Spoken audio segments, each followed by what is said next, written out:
Okay guys, this is Mr. Tan, and we're doing a summary, thank you, for global business environment, and we're on, what question please? P6. P6. What does P6 say? Determine and articulate the various routes to internalization. the various routes to internationalization An organization may adopt, including key barriers. an organization may adopt, okay, including the key barriers. So what's the first thing that you think we should be kind of talking about in the answer to this? Internationalization. Definition of the internationalization. Definition or explanation of what internationalization is, because we need to know that before we go on and answer the question, don't we? Yeah. So we have looked at a few things. So you tell me, what do you think internationalization is? About selling your product in another It's country. about selling your product. Selling your product in another country? Yeah. What else? And investing.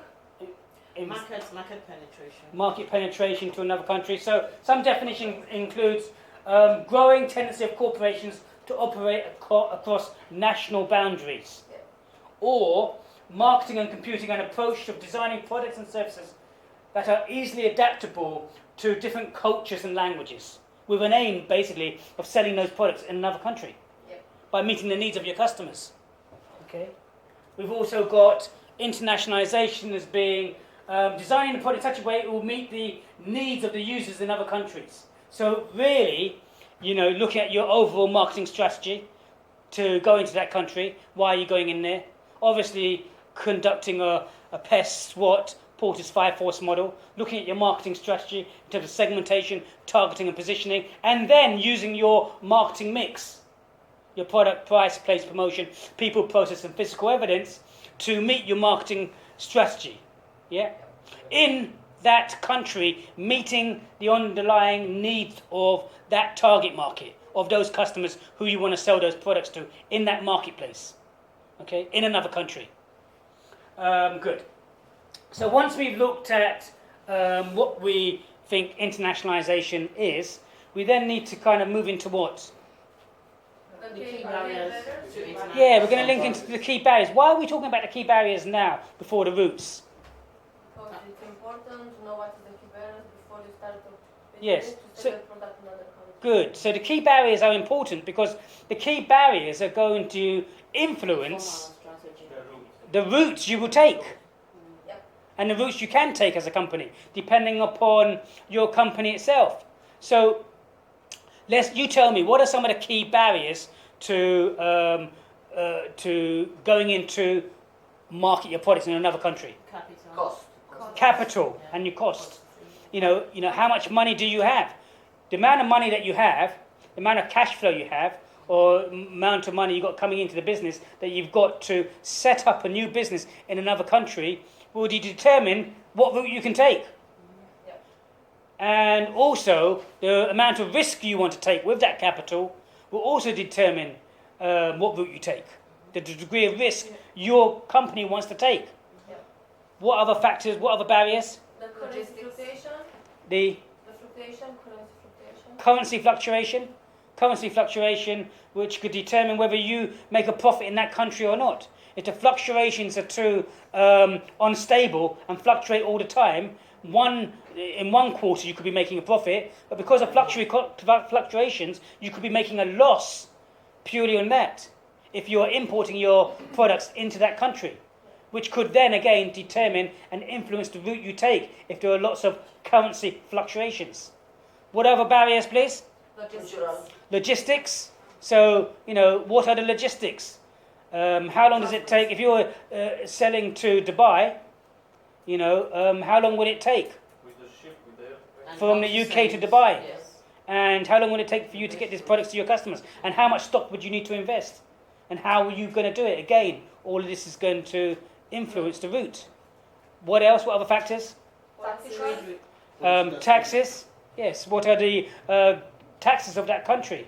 Whether it's worthwhile or not to take a specific route. What else? Trade restrictions. Trade restrictions. What trade restrictions are there?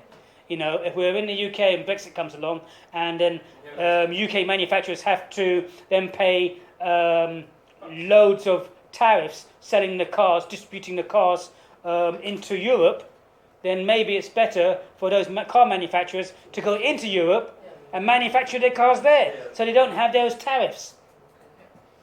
Yeah. Depending upon what those barriers are and how much those tariffs will add on to the product and your profit margin, and customers looking at that product as opposed to another product. Again, will determine your route and what you take. Okay, what other barriers? Marketing mix. Political. Marketing. Yeah, marketing mix, Culture, definitely. religion. The culture is definitely a barrier as well. What you can and can't do in different cultures. Yeah, political stability. Political stability. If it's so unstable, maybe you want to try and market there, but maybe you don't want to invest too much there, just in case everything you lose everything. You lose all of your investment and everything. Okay, there was a time when Russia was extremely viewed to be politically unstable, so there wasn't much investment. And then when I think Gorbachev left, and then you had the new, and with the Berlin Wall going down, I think things started to change, and then you started seeing companies going over. I think McDonald's was one of the first companies that went into Russia. Russia? Yes, You have in Russia now? yes, of course you have McDonald's in Russia. Yes. We have Germany. So any other barriers we have? That's about always. Okay. So you've got about 7-8 barriers there. So discuss the barriers first, and then we need to discuss what Different roads. different routes. and the So pros and the cons as well. and the advantages and disadvantages of those routes. And now you want to be talking about examples of different companies as well, where you can put in examples, because it does say an organisation may adapt. So you need to be given examples, adopt. So when you're talking about this, try and give examples where you can. So what's one of the routes you could take? Start from the beginning. Agents. You could go for an agent. And what happens there? In there, your company, normally, you exhibit your product in a trade show, and you're at an exhibition, and those agents come to your store, and then they say, oh, we would like your product and everything else. We may want to sell it in our country. And then you set up an agreement with them as a sole distributor, as an agent for that country, or for a specific area or region in that country, and you set up terms and conditions for how much quantity they're going to buy from you, because they buy it up front and then they ship it out, and then they sell the products. So they've already bought the product. So the advantage is that you've already got the money, but you're giving them a lower margin, so then they can sell to either wholesalers and retailers. So you're giving them much of a margin so that they can make a profit as well. But your margins are going to be what? Lower. Your margins are going to be lower. Okay? So when we're looking at that, you've got the pros and cons of that. What's the next route that you think you can take? You can go and sell to a wholesaler, a distributor. And if you're selling to, so you may go out there and you may look at different wholesalers or distributors out there who have large centres where you can sell quantity in. The good thing about this is what? You know about how much? They're selling volume, okay? You're not having to set up and invest too much into your own shops or distribution chains. So you're selling volume out there, but you're making less of a margin out there. And you have less control over the pricing structure that the wholesalers decide to price and promote and discount, and you have less control over where these wholesalers sell to and the type of outlets they sell to. It could ruin your brand if you have a high exclusive brand. Okay. Another way of going into another internationalization, another route would be You can rent your place. you can go and set up your retail outlet. Yeah, you could rent your own retail outlet in another country. Okay, so any examples? So we've seen Aldi and Lidl. When they started marketing to the UK, they set up their own stores in the UK. It's their own stores with their own layout, with their own staff. And when they first entered the marketplace, they grew their market share to 1%. Now it's estimated that they have 10% of the market share of the food retailing business in the UK. Okay? Yeah. Okay, guys, so here we've got an example of Aldi and Lidl. Another way that we can internationalize franchises. So give me some examples of a franchise. McDonald's. McDonald's. So when McDonald's first started, and they had franchises, and someone explain the concept of a franchise. It's about to keep the product, the name of the business, Yes. but different owner will give some money to the big owner. Yes. So you own the shop, the equipment which you buy from McDonald's. You own, you employ the staff who work for you. You use all the McDonald's branding, all their equipment, all their food, all their processes, all their practices, all their ways that they do things, and they train you how to do it. So you own all of that, but you don't own the brand.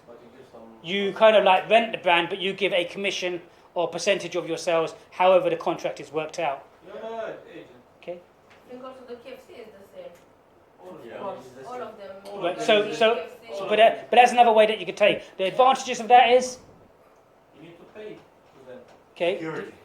the advantages, Sorry, are we talking about the McDonald's. you as McDonald's. a company? McDonald's Franchise. franchise.